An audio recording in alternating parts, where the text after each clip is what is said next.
Hello friends, কেমন আছো তোমরা? আশা করি সবাই ভালোই আছো। দেখো, এটা দুদিন আগেকার ভিডিও। সকালবেলা রেডি হয়ে নিচে নেমে চলে এসেছি। যাবো হাজব্যান্ড আমি একটু ক্লিনিকে। আমার কিছু টেস্ট এবং ছবি আছে। তো শরীর কিছুদিন ধরে ভালো যাচ্ছে না, তো ডক্টর এগুলো দিয়েছে, তো করতে হবে, কিছু করার নেই। ভালো খারাপের মধ্যেই আমাদের জীবন চলে। তো দেখো, বেরিয়ে পড়েছি, দুজনে বাইকে যাচ্ছি।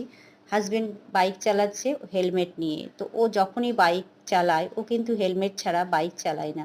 আর যেহেতু কাছেই ছিল আমাদের হাউজিং থেকে ক্লিনিকটা, সেহেতু আমি আর হেলমেট মাথায় নিইনি।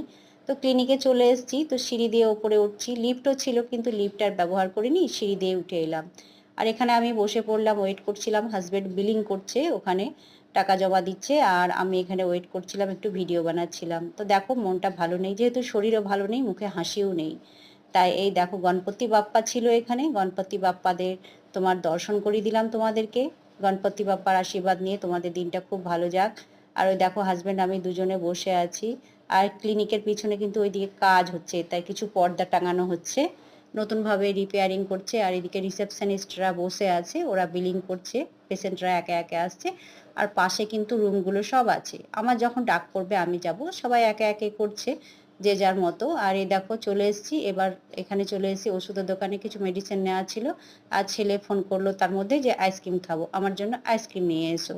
তো দেখো, এখানে অনেক ধরনেরই আইসক্রিম আছে। তার মধ্যে ওকে জিজ্ঞাসা করলাম কোন আইসক্রিম খাবি। তো ও বললো স্ট্রবেরি ফ্লেভার খাবো, আর বাটারস্কচ, এই সবগুলোই নেব। আর তার মধ্যে ভ্যানিলা, এগুলোই নিচ্ছি।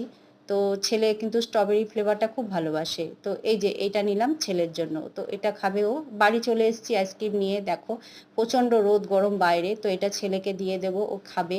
আর তার মধ্যে আমিও একটু নেব, খুব গরম পড়েছে, একটু আইসক্রিম খেতে কিন্তু সকলেরই মন চায়।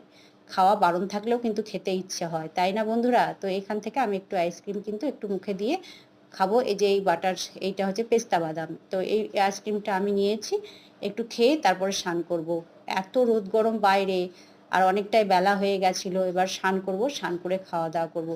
তো আমাদের শরীর যেমনই হোক, আমাদের কিন্তু ভালো থাকতে হবে আমাদের সন্তানের জন্য, আমাদের পরিবারের সদস্যর জন্য।